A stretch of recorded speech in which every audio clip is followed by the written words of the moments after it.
నమస్కారం అన్న. అన్న ఇక్కడ అన్న శివ నల్లమల అన్న. ఇందాక అమ్మ అడిగారు కదా, రెస్పాన్స్ అంటే రాజకీయాల్లోకి ఎవరు రాలేకపోతున్నారు ఇలా అని చెప్పేసి.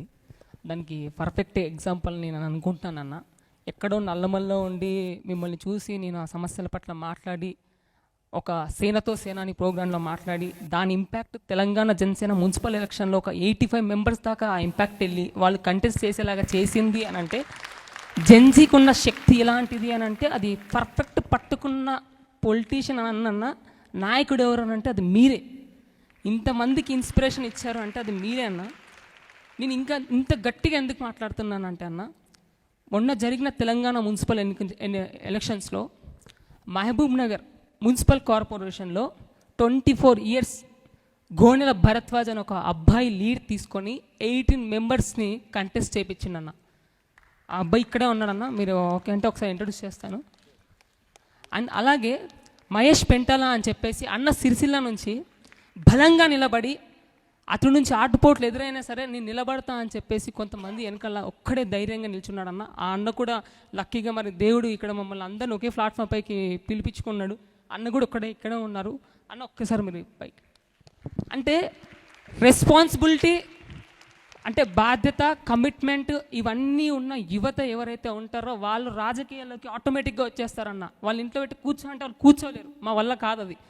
ఒకటికి అన్యాయం జరుగుతుందని అంటే ఖచ్చితంగా మేము మాట్లాడతాం. మేము ఆ రోజు నైట్ అన్నం కూడా తిన్నా కూడా మా కడుపులో డైజెస్ట్ అవ్వదు, సరిగ్గా నిద్రపోలేం. ఎన్నో రాత్రులు అరే మాలంటోడు ఎక్కడ దొరుకుతారా అని చెప్పి అన్వేషిస్తూ ఇప్పటికీ నేను ఈ మున్సిపల్ ఎలక్షన్స్లో ఉన్న 100కు పైగా జెన్యూన్ కమిటెడ్ జన సైనిక్స్ని పట్టుకున్నాను నేను. అంటే వాళ్ళకి ఎంకరేజ్మెంట్ కావాలా. ఆ ఎంకరేజ్మెంట్ ఎక్కడ దొరుకుతుందంటే అది కేవలం జనసేన పార్టీలోనే దొరుకుతుందన్న. సో ఆ ఎంకరేజ్మెంట్కి కారణం ఎవరు అంటే అల్టిమేట్గా ఎక్కడొచ్చి ఈ పాయింట్ ఏ అవుతుంది అని అంటే అది కేవలం పవన్ కళ్యాణ్ గారి దగ్గర వచ్చి మాత్రమే ఆ పాయింట్ అవుతుందన్న. Thank you Shiva. Thank you. The question you asked, right? How do you encourage Gen Z as leaders, no? And I would like to introduce him. He's around 22 years. 24 అన్న. 24, okay, 24. నువ్వు నన్ను కలిసినప్పుడు ఎంత 17? 17, 18 ఉంటాను. He met me when he was 17. And what I believe, the capability of Gen Z, he is one of a classic example. And నాకు తనకు అనిపిస్తుంది, I could see him as a great example. He doesn't come from not even urban backgrounds. He doesn't even come from urban backgrounds. He doesn't. He's no. He's